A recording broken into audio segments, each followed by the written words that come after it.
دەم باش تەماشاوانی گەلێکی ژا گەلێکی بخێر بوو تەوەری ئیرۆیە بەرنامە مایکی خەلیک تەوەرێمە تەوەرێکی گرنگەم هیویدارین دوچارچۆبە تەوەریدا پەیوەندیە بکەن و سەرنجین و هەبن ئەوجی سەروەریە عێراقی پرچەکردن هێزا پێشمەرگە نوری مالکی وەکە فەرماندارێکی شێزن چێکدارین عێراقی دەبێژە کواو نەڕازیە جوان وڵاتان و ئەسمانی عێراقی دەرباز دکەن هەندێکی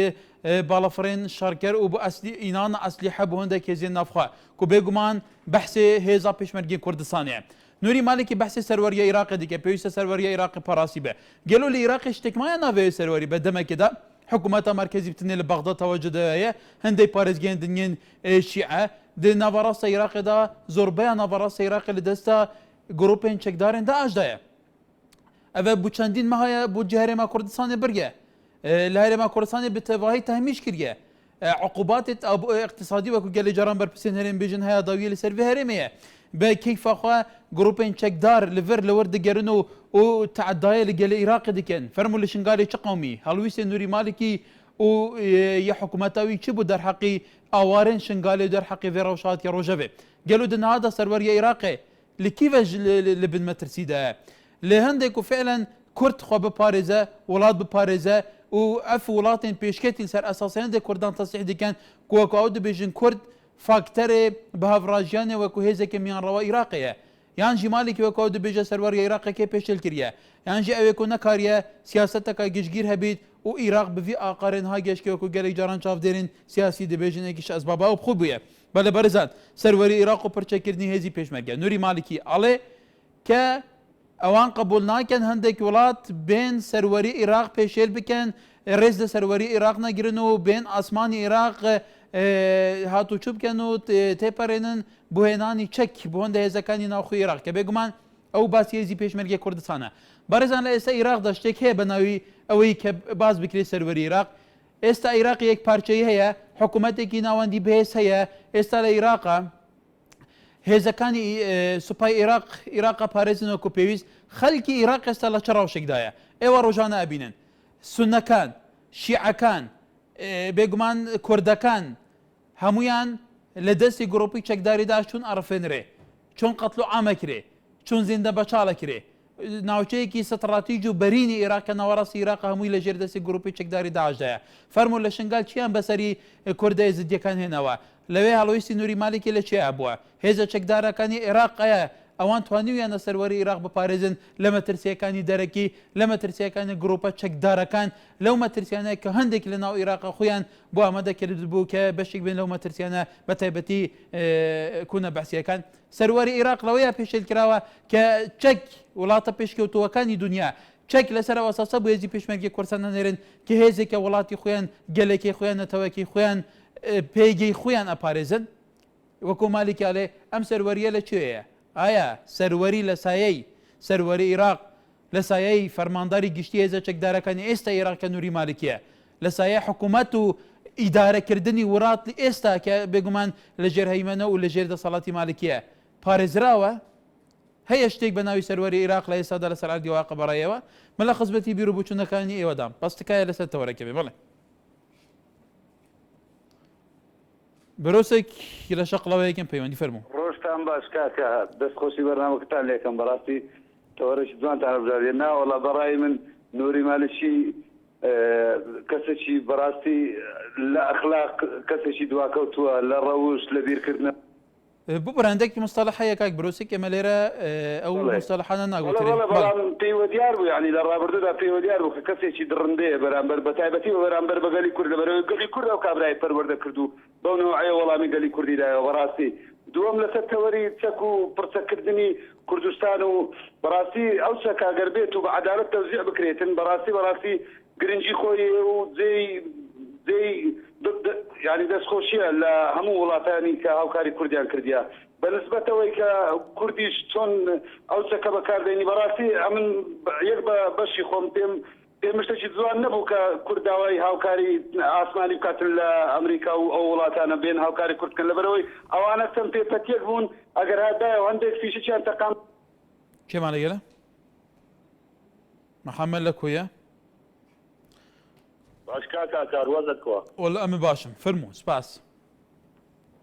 کاکار یعنی جونێکە یاڵێش بەتماوە لێرش بکەنە سەر کەناڵی NRT ئەوانە شەمشەمە کوێرن چاویان بە ئازاد دی کوردستان دادانانێت کەناڵێکی ئازاد هەبێ خەرج بۆ خۆی قسەی لەگە تا بەس کەناڵی ئێوە ئێماکی ئازادێ کە ئێمە بتوانین قسە بکەین دیانێ ئەو کەناڵت نەیێرن هەموو شتەکان ڕەش بگیر بێنی چکەن چ نەکەن کەس عیلاکەی ئەوەی نەبێ ئێمە داواکاری لە کوردستان هەموو خەڵی خەر بێتەوە بۆی کەس نەتوانێت هێرش بکاتە سەر کەناڵی کەناڵی NRT یعنی ئەوانە بە کرێجیرای دووری مالیشین ئەوانە ببرە کاک محەممەد خەڵکێک ئازادە چون ڕخنە لەمانەگرێ بگومان ئەوەش بویەرێک بوو کاردانەوە هەبوو ڕەتفعیل هەبوو ئیتر هێزەکانی پۆلیس و ئاسایی شەوانیش بێگومان هەڵویستێکی جدیان هەبوو لەوەی کە NRT بپارێزن کە ئەرکی ئەوانیشە بێگومان هەموو دام و دەستگا و سەرۆمالی هەوڵاتیان بپارێزن بڵێ ڕێناستە سلێمانی فەرموو بەڵێ ئێوارێکی ئارام دەستخۆشی لێ دەکەم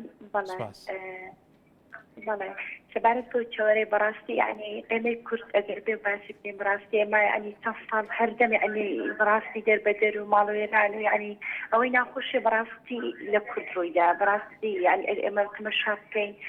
هەزارەها شەهیدماندا بەڕاستی هەرێکێک لە ئێمە لە ماڵەکانمان چیرۆکێکمانێ بەڕاستی دەربەدەری هەموو ناخۆشێک بەڵام لەسەر ئەو چۆرەشە هەر ئاماژە بۆ ئەەکەم ئەگەر بێ یعنی چەک هەبیچن یعنی کێشە نییە ینی لە بۆ بەڕاستی ینی چێکیشی هەبی کە مشارەکەین کەمالێکی باسەوە دەکات کە چەکی هەبی ینی نابیچن هەموو چۆ خوشتە هەبی بەڕاستی مەسپاسی ئەو وڵاتانەژەکەن کە هاوکاری کوردستان دەکەن بەڵام ئەوڕۆکە گەمە پێ تەماشا بکەین ئەگەر مالیکی بی و هەرچێکە بتن قسەی وابە ئەو ڕۆژی قەڵەمە بەڕاستی بەڵام بەداخە ئێمەی کورد لە هەموو لایەنێک بەڕاستی زڵمەوەندەی دەکرێت پێویستە چەکمان هەبیتن بەڵام ئەبێ بەڵێ ئەڤین لە سلێمانی بەڵێ ئەلۆم کاتەوە باش هەموو کاتێکت زۆر سپاس بژیت دەستخۆشی بۆڵام نامەکەتان بەڵێ فەرموو زۆر سپاس وەڵا هینا بە تەوەرەکەتان زۆر جوانە بەزمێ هیوادارم ئەو چەکانێکێتەوە عێراقەوە بە حیزبی نەکرێت هەز لە نێوە حیزەکانەدا بەش بکرێت و ئەمانە تر تا بڵێ کە یعنی شتێکی باشە چەک بێتە ناو عێراقەوە بەڵێ بەڵێ بەڕێزان ئارام لە چەمچەماڵەوە کاتتان باش هەموو کاتێکت زۆر سپاس وەڵاو تەوەرەکەت زۆر جوانە دیارە دەرکەوت کە هێزی پێشمەرگەی کوردستان بەداخەوە هێزێکی نیشتیمانی نەبووە تا لەم شەڕی چەکدارانی تروسی داعش دەرکەوت هەر حزبەر لایەنێک پێشمەرگیانە دەستخۆشان لەگەم بەرگریان لە کوردستان کرد بەڵام ئەگەر هێزێکی نیشتیمانی و ڕاهێنراو بوونایە بۆ ڕۆژ ئەناگەشتن ئەوەتانێ لەماوەی دوو مانگە داوای چەک لە وڵاتانی تر دەکەن وڵاتانی ترش پێم وایە چەکانە دەفرۆشن تاکو بازاری چەکیان گەرمکەن بەداخەوە ئەوش جارێکی تر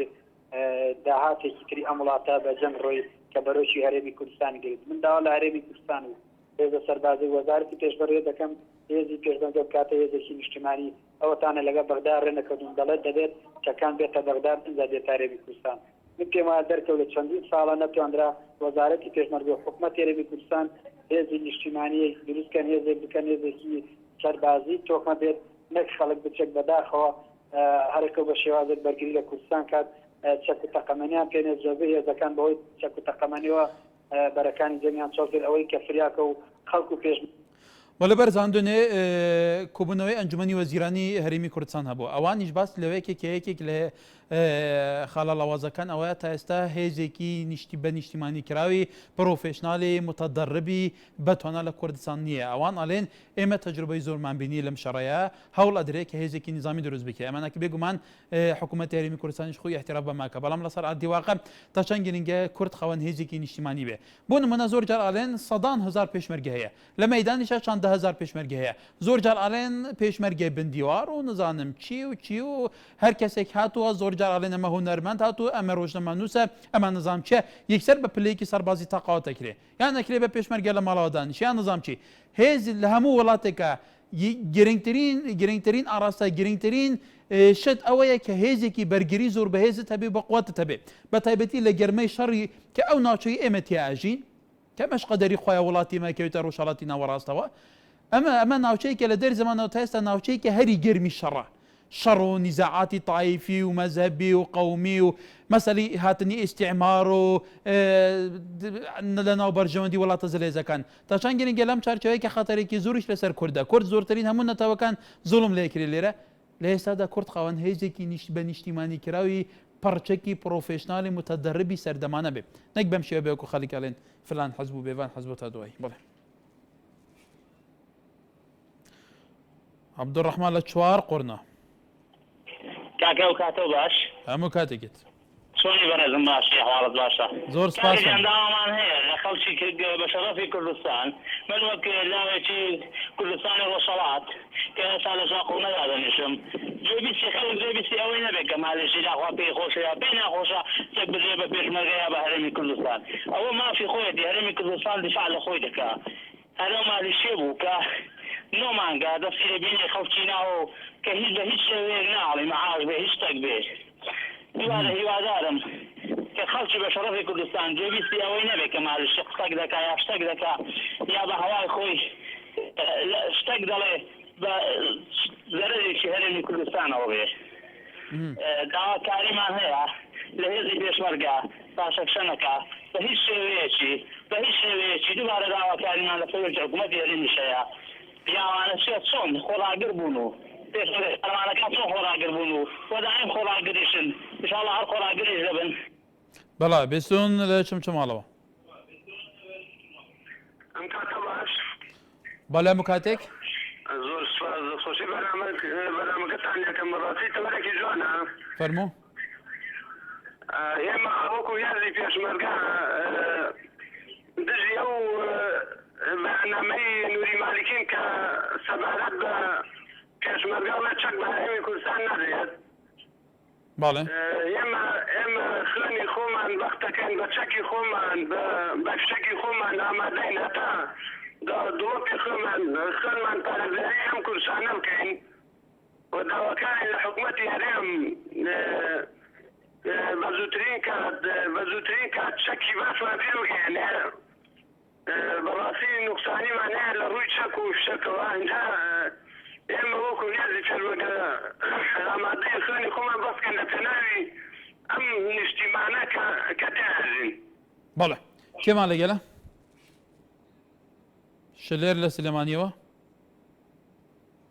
فەرموو ئەلو بەڵێ کاتەوە باش هەموو کاتێکت فەرموو شلێر خان واز بۆتە وەرەکەش بەڕاستی جێگەی خۆیەتی فەرموو بەنسبەت منەوانەیە بە بۆچوونی بەڵێ من ئەڵێم هەموو کات بەغانمەک حرام بووە بە کورد و بە سلەیمانی و بە کوردستان بڕواتکە ئەوەی کە کورد کردی و خەڵکی کوردستان کردی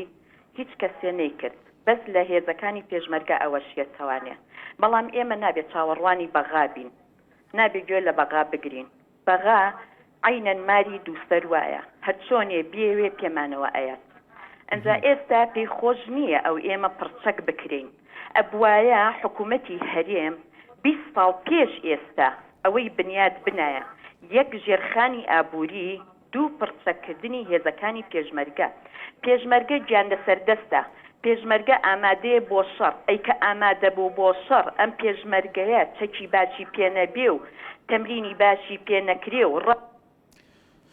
بەڵێ ڕزگار لە بازیانەوە فەرموو هەلوەم کاتە و باش هەموو کاتێک دەستخۆشی لێ یەکەم بۆ بەرنامەکە فەرموو بەڕاستی نازانم چی سەروەریەک ماوەتەوە بۆ حکوومەتی عێراق کە ئێستا ڕێگری لە وڵاتانی تر بکاویان داوا بکا بڵێ چەک مەیەن بە هەرێمی کوردستان بۆ ئێمەی چەوساوە بۆ ئێمەی زوڵم لێکرا و بۆ ئێمەی دەربەدەری چەند ساڵە بۆچی ئێستا ئەبێ هەر چاوەڕێی دەستی عێراق بی بۆچی ئەبێ ئەوەشمان پێڕا نەبینێ کە چەکێکمان هەبێ بەرگری پێ بکەین لە شەرەف و ناموسی خۆمان بۆچی ئەبێ موچەی مناڵی هەتی و موچەی هەموو خەڵکی هەرێمی کوردستان ببردرێ تەنها و تەنها ئێمە بگەڕینەوە بۆ عێراق و بڵین ئێمە عێراقێکمان هەیە یەک پارچە ئەگەر ئەوان ئێمە بە بەشێک لە خۆیان ئەزانن بۆ موچەکەمان بۆ نانێرن بۆچی چەکمان بۆ ناکڕن تا ئێمە هانا بۆ وڵاتانی تر نەبین. بەڵێ تەماشاوانینجا بێگومان مژارە پێشمەرگە و مەسەلا بەرگریەیەکی شێوان کێشێن هەڵاویستیان ناوبەینە بەغدا هەرێمی بوونە. هێزا پێشمەرگیان کوردستانەیەکیش منزومێن بەشێکیش منزومە دیفاعیە عێراقێ. لێ عێراق حکوومەتە عێراقێ نەم موچێ پێشمەرگە دشینە ئەف هەموو چەکێ دکرا بە ملیارەها دولاران یەک تڤنگ یەک تەڵقەژی نادەتە کوردان. دنادا تهدید لەسەر کوردان هەیە کورد داخوازێ دیکەن و حتا وڵاتێن دەرڤە ئەو وڵاتێن و ئەندامên هەردەمên civata asayişa nêvdewletî ne ev welateneke welatên zilhêz û xwedî nüfus û culêner û bizwênerên siyaseta giştiya cîhanî ne ev netîn wezîrên dervê tan serdana Kurdan dikin çekî bi Kurdan tînin ji ber ku Kurdan ev çekeb qaçax nekiriye. Di demekê de hikûmeta Iraqê çendîn ablûqên din li ser Kurdan daniye wekû dibêjin. Mesela budce 6 meh pitir ez barim budce biriye û mûçê xelkî nayet û paş dikeve heta dawiyê. Yani xelk dîfa nebît حق نبي دفاعي جل خب كتو يتر مالا خلق يمي ويران بيت أفش سياستك البغداد برامبر كردات تماشادن قالوا بله تهالا رانيا الو مرحبا سر چاو باش قربان فرمو سر چاو پێشەکی سەری ڕێز و ناواژش دادوێنین بۆ هەموو پێشمەرەکانی هێزی پێشەوە کە لە بەرەکانی جەنگن بەڵێ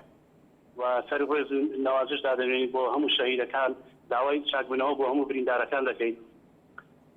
بەڕاستی تەوەرەکە زۆر باشە لەسەر مەسەلەی مالیشی ئەوانە مالیشی کەسێکی دیکتاتۆرە کەسێکە ئێمە وا هەست دەکەین کەسێکە بە هاوتای سەدام حوسێن دیکتاتۆرە بەرامبەر کورد چکە لەو مودەیە کە مالیچی تێدا گوزەراندووە مەسەلەن ئەو هەشت ساڵەی کە ئەو تێدا بووە ئەنی ڕۆژێک لە ڕۆژان ئێمە نەمان بیست کە قەرارێک دەرکا قەرارێکی باش دەرکا لە بەرژەوەندی خەڵکی کوردستاندا بێ و نەیتوانیوە حەق و حقوقەکانی کورد جێبەجێ بکە و داوا لە هەموو بەرپرسەکانی بەڵێ سەمیرە لە سلێمانی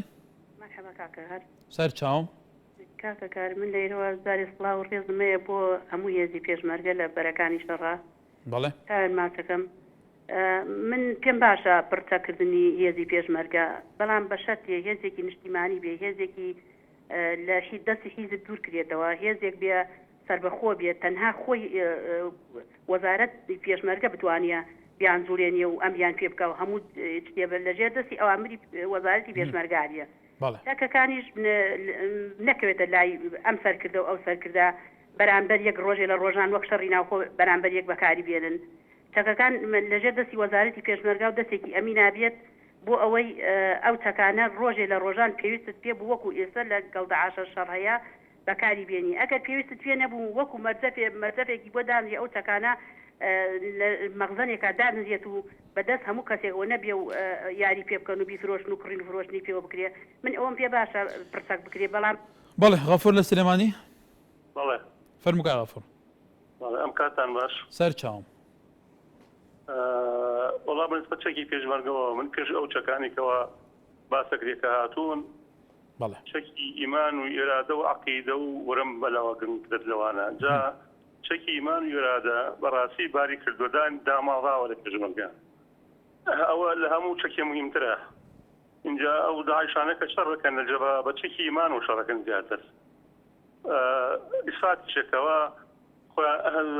بە ئەو ئۆتۆمبیلانەوە کە دێن متەقینەوە ئەمە چی پاڵیان پێوەنی ئیمان تام ئیمانە نەکرێتەوە بەری بە پێشمەرگەی ئێمە ئەم شەکانە کەڵکیان نابێت یعنی چی هەیە داعش بەرامە بە پێشمەرگەکەوە بەو شەوە جۆمەکاتی دێت و چەند سەنگەرەکان بە پێشمەرگە چۆڵەکات گاگی غەفۆر وەکو تۆ لە ئیمان پێت وایە چی ئیمانێکە چ مانتەقێکە کە داعش بێت بەم شێوەیە شەڕ بکا و ئیتر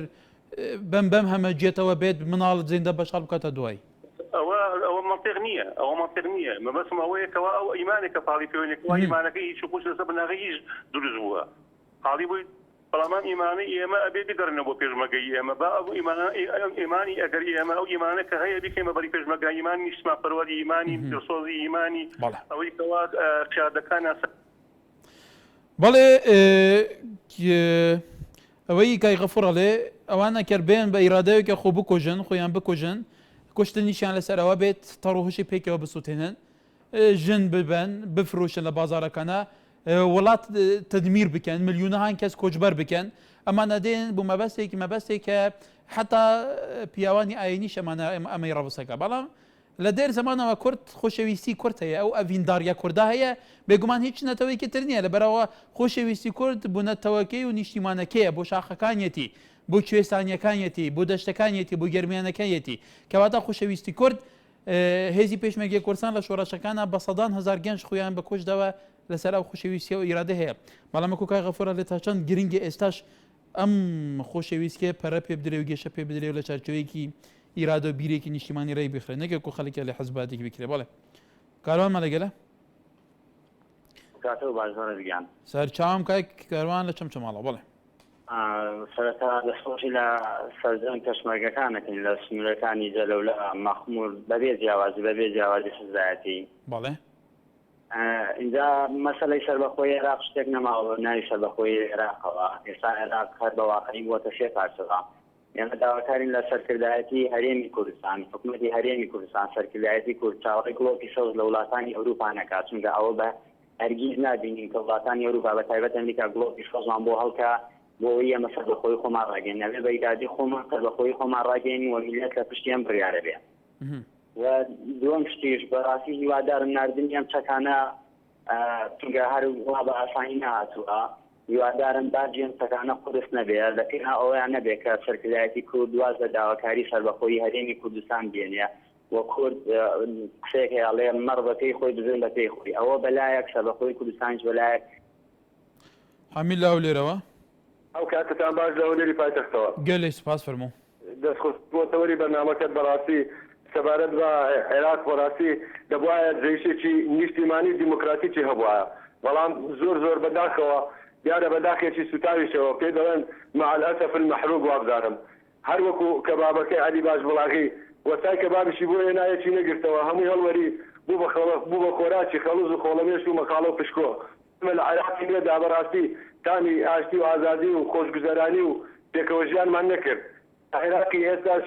دەبێت لە عێراقی ڕابردوودا لە عێراقی قەسرنیایی و ئەبوتەمەر و کۆمەڵکردنیا باران و عارفانەوە لە ئێستاشدا بۆ عێراقی ڕاودونانی عومەر و ڕەتکردنەوەی مافراوەکانی میلەتی کورد گەڕەکێکی ئاشیعانیشیندا یەک تاقە ناوی عومەر نادۆزیتەوە کاکە لە بەرامبەریشدا ڕاودونانی عەلی و حەسەن و حسێن و حەیدەر و کەرار و تا لەگاتە ئیترەکان و ئیترەکان يعني ئەوە لە ڕابردوو تا تەماشا کە تاوەکو ئێستا بە ناوی سەروەری عێراقەوە کاکە ئێمە هیچ بڕیارێکمان نەبوو لە سەباتی بڕیارمان نەبوو شەڕی ئێرانیان پێ دەکردین شەڕی کوردیان پێ دەکردین لە ئێستادا بەڵێ طارق لە کفریەوە فەرموو ئەم کاتت باش بە قوربان سەرچاوم کای تارق فەرموو تەوەرەکە دەربارەی پێشمەرگەکانە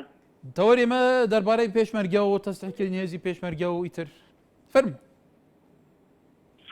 سڵاو ڕێزمێ بۆ سەرانسەری کوردستان ئەوەی پێشمەرگەی و چەکی گەڵکردە بەرامبەر داعش بەڵێ ئەوان پێڵاوەکانیان خەمە سەرم و سەر چاو بەڵام یەک شتێکەیە من داواکارم لە وەزارەتی ناوخۆ ئەو چەکانەی وەرگتووە با نەبێت هەڵەکانی پێشۆ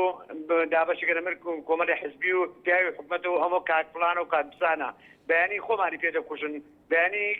بەرامبەر خۆشی پێدەگرن وەزیری ناوخۆیە کە چەکان لە لای ئەوە بە وریاییوە بە ئاخری ئەو چەکانە دابشکەنە سەر هێزی پێشمەرگەدا وریا بن بەیانی خۆمانی پێدەکوژن بەڵێ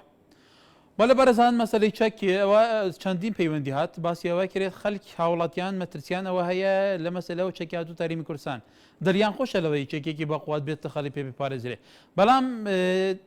ترسیان لەوە هەیە شێوەی دابشکردنی ئەم چەکە شێوەی تەعاملکردن بەم چەکەوە کێ تەعاملی پێوەکە ئەم چەکە چون دەبەش بکرێ بێگومان پێشتر ئینتیباعی جیاوازە بە یەکێکی لە ڕۆژنامە نووسەکان نزیکی لە یەکێ لە لایەنی سیاسی باسەوە کرد کە ئەم سیلاح بێت لە ئەو لایەنەکەمە پێ بەقواتەکە تەوازنی هێسا گۆرە و نەزانم چی و جی و تا دوای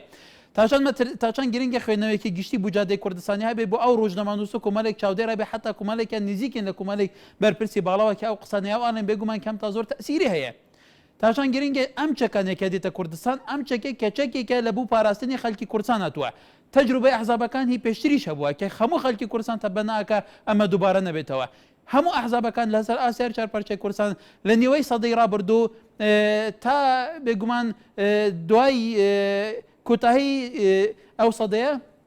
سیرای ئەحزابە کوردستانەکان سیراعێکی چێکداری شەری چێکداریشان لە گەلێکترە بوو تاچان گرنگە وەزارەتی پێشمەرگە پارلەمان ماسەیەکی نیشتیمانی سەرپەرشتی ئەم چەکانە بکە ئەم چەکانە بچێ بڕۆن بچێ نەڕوان لەبەرەوە خەڵک ترسیان هەیە بکەوتە دەست حەزب تەوازنی هێز بگۆڕێ و ئەم حەزبانە بە یەکتر سەرینەوە و جاران بەکار بێنن بەڵێ سەربەستە هەریرەوە هەموو کاتێکت سەربارە بەو قسانی کە نازان کوردستان پێویستە بۆی نازان چیە ماریچ پێ خۆشێ بقەچمە داراتی خەکمان هەبی نەک سیلاحی گەورە بەڵێ هەر ماریچیش ناوڵاتانی براسە خۆشێمە خەکمان هەبی ئەگەر خوا لەخوا شاری ناوە بێگومان ئێستا کرشا هاکاری بکانە کرد لەولا ئێران هاکاری ماریچ خۆشی بەچیادە بەعیز کورد هاوا کورد خۆ بخۆی قەت ئەوە ناکەن ئێمە ساعد سەکری بەڵێ حکومەتی عراق حکومەت نەکرد هەر براسە هەمونە سووریا تورکیا ئێرانە ئەگەر شاری ناوە خۆ بیتاندێ يعني تركيا لا تشجع بعيد يشتر إيران لا تشجع بعيد يشتر بس لو يجي خلاص كي قد أنا ولا كلمة عيد كتير بەڵێ سەربەت پرسیارێکی زۆر گرنگی و ڕژاند تورکیا و ئێران ئەکەر ئەڵێت لە شەری براکۆژی باسی لەحیانەدا کەواتە دوستی ڕاستەقینە لە تنگانەیە ئاشکرا بێ بەڕێزان بۆ لە ئێستا دەکۆرتەوە زۆر لە زۆر مەسەدەراویت داوای ئالیکاری سەربازی لە تورکیا کردووە ڕابستکردوتەوە لە ئێران لاماشتە بۆ لە کاتی لە ڕابردووە بۆ نزاعاتی ناو کورد ئەمانە زۆر وریابوون زۆر هۆشیار بوون بۆ لە ئێستا داوانین بەرحاڵ لەمەیە تەجروبە وەرەگرێت دەست وەرەگرێ پشتی بێنەوە بەرەدە بەردەوام بین دووبارە سەلاف تەماشاوەندە gelekî bixêr hêjareka di mutwarê me îro ku Nurî Malikî dilêwînîne çek bi Kurdan bête şandin ji bo Kurd dîfayê xwe bike welatê xwe biparêzît demekê de ku artişekê çand sed hezarî ji beramber grupên çekdarên Daeş şev rojeka wedî ka çawa bû û çi serê wat ew hemû sîlehê Malikî bi parê xelkê Iraqê kirî bû cêşa xwe ev hemû sîleheye ku bi ravîna artişa Malikî kevke destê Daeş û nûke Daeş tê xelkê Iraqê pêtepeser ket û dikujît û qetl û aman دروست کرد هێزا پێشمەرگەیەکی سیلح نەبیت گەلو پارێزوانیە خۆ بکات ئەوە چاوە بێتە تەقیمکردن چاوە یعنی مادام تو نەشێوی ملەتی پارێزی تو نەشێ خۆ پارێزی بابێن بەڵام ملەت خۆ پارێزی دەکە ملەت خۆ پارێزی بوو چاوێتە پێناڕابن بۆ تو بنزانم ناوێ سەروەری هێژان تشتێکمانی عراقیم ناوێ سەروەری و سیادە و حەتەدایەوی بڤی ڕەنگی و عێراق هەر کەسێکی بخۆتێت تێدا ئەمێ گوزەیە و چاوە حەزکێت و چاوە بینی تۆ سەڵ تێتوەرینێت داعش و نەخشەبەندی و عەشایرەت عێراقی و بەعثی و حەتەداویە بەڵێ لقمان لەکەلێک چیەوە؟ السلام عليكم. عليكم السلام. دەڕێژم ئێستا فەرماندەی دەسەگرارەکانی عێراق دەڵێت ئێمە ڕاجینانەکرد بە هەرێم بدرێت. ئەگەر ئەوە لە شەڕی براکوژیایە کورد بە کوردایە دەیگوت باتێکیان بدەنێ یەکێکی بکوژە خلاص لەناو ببەن. بەڵێ. کە دەوەرەیە سەگدارانی داعش لەناو بڵات کورد فەرماندەی دەسەگرارەکان دەنێ ماڵی دەنیاویش کەدەکا بە ڕێژمالیکی. بەڵێ. ئەیدە ئەوان دانەوەی کورد بە کوردێکی خلاص بکات نانەوێت کورد کە تیرۆریستێک لەناو با دانەوەی کورد بە کوردێکی خلاص بکات. هەرم دەم هەموو. بەڵێ چیمان لەگەڵە؟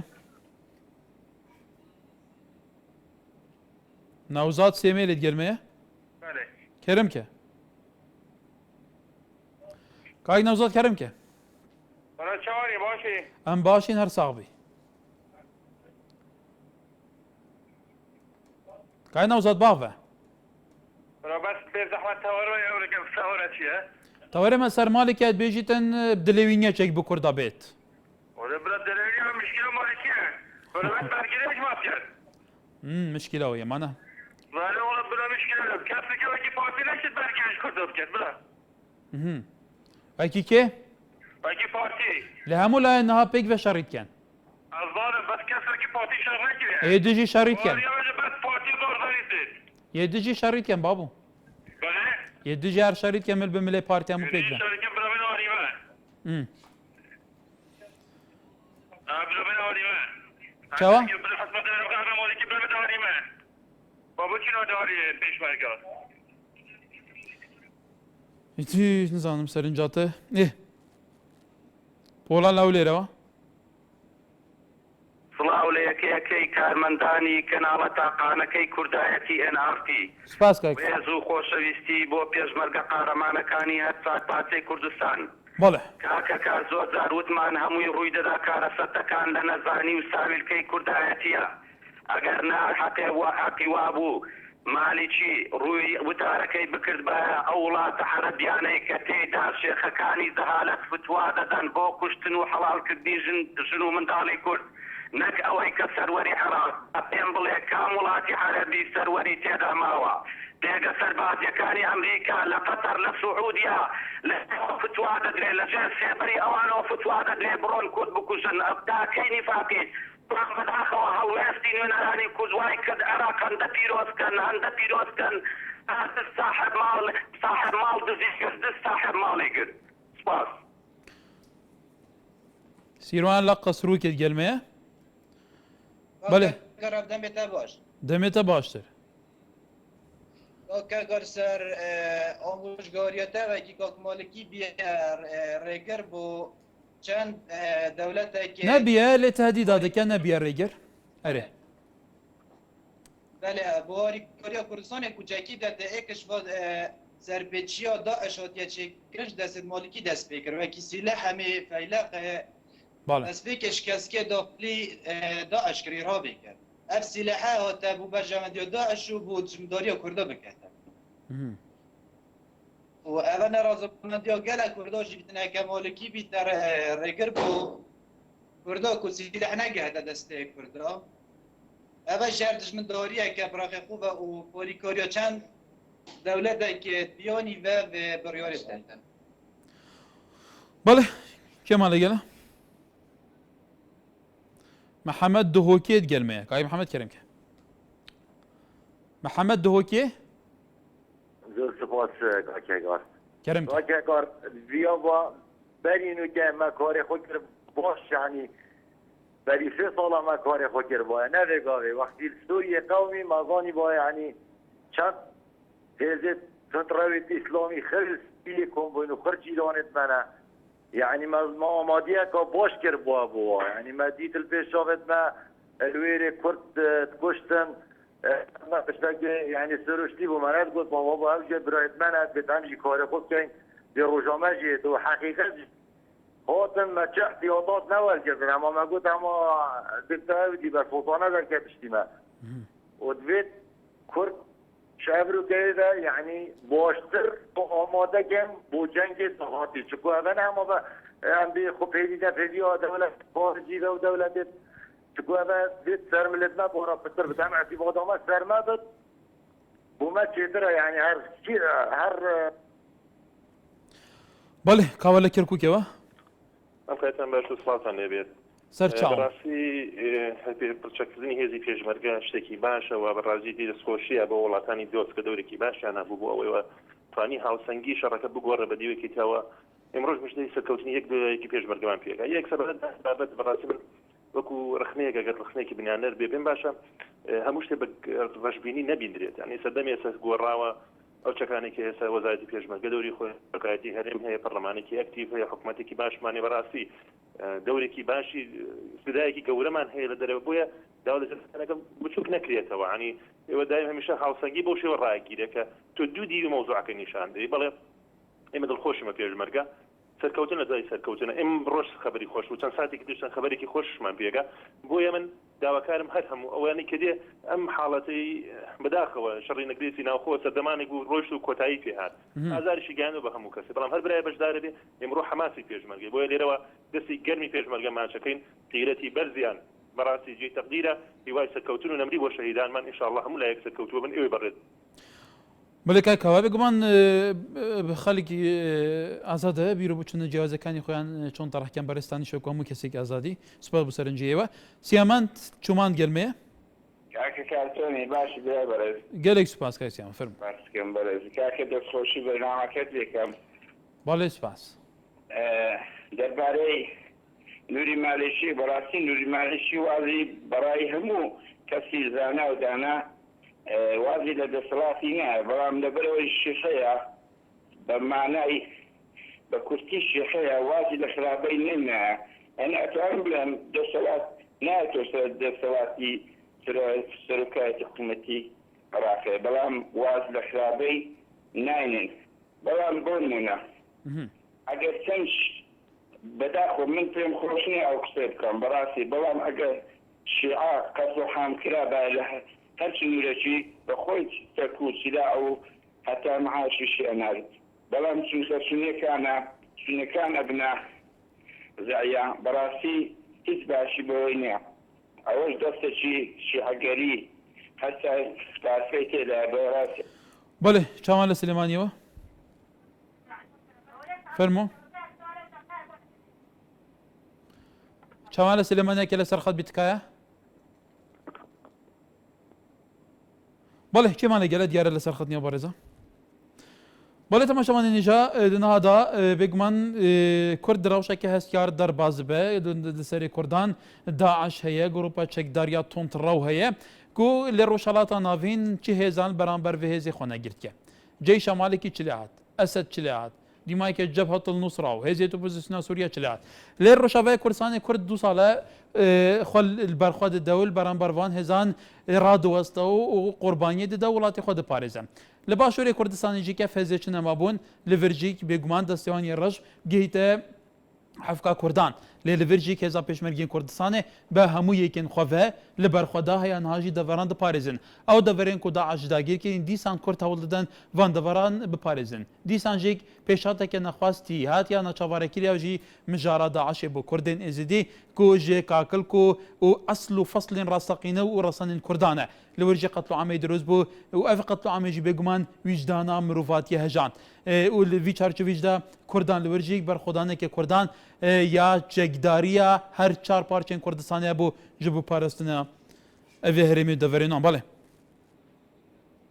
mam cewher fermo baştir ئێستا تۆپەکە لە ساحەی کوردستانە گەڕیستا کورد کۆنفرانسێکی 4 پارچەیی ببەستی کەس خۆی لەکەت بە گەورەتر دانەنێ و هەروەها بفتە مەرجعیەتێکی تەواو بۆ مافی چارەی خۆنووسینی کورد ئەو حەقێکە لەسەر حکوومەتی عێراقی هەیە بۆ ئەوەی ئێرانیش و تورکیاس و سووریاس پێ هەڵبسی بۆ مافی کورد ئەوە 52 ساڵ ئەوە قەدر لە سوود دەچن